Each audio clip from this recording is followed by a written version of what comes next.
There's no feeling more intense than starting over.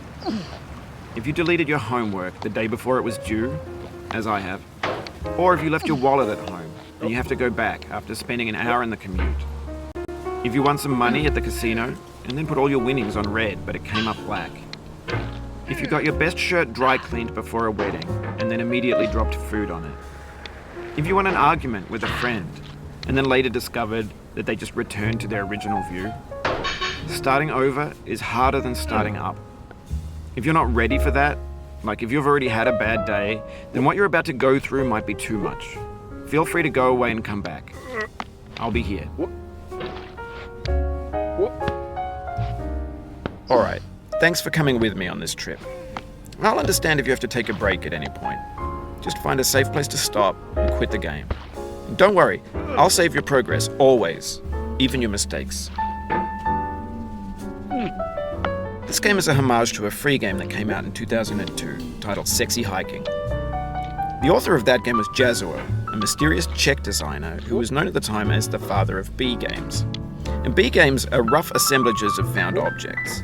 Designers slap them together very quickly and freely, and they're often too rough and unfriendly to gain much of a following.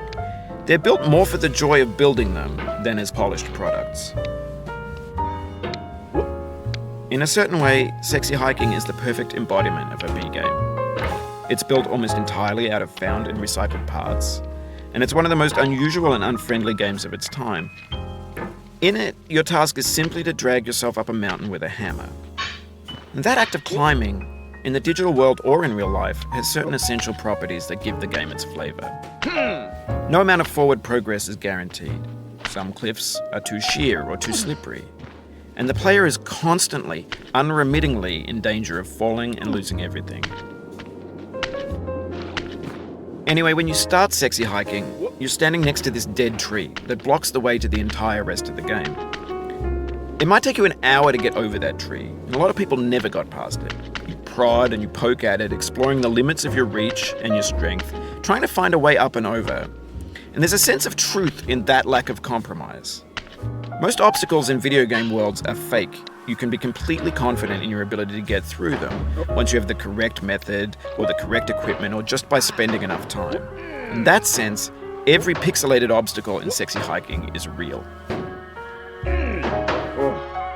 The obstacles in Sexy Hiking are unyielding, and that makes the game uniquely frustrating. But I'm not sure Jazuo intended to make a frustrating game. The frustration is just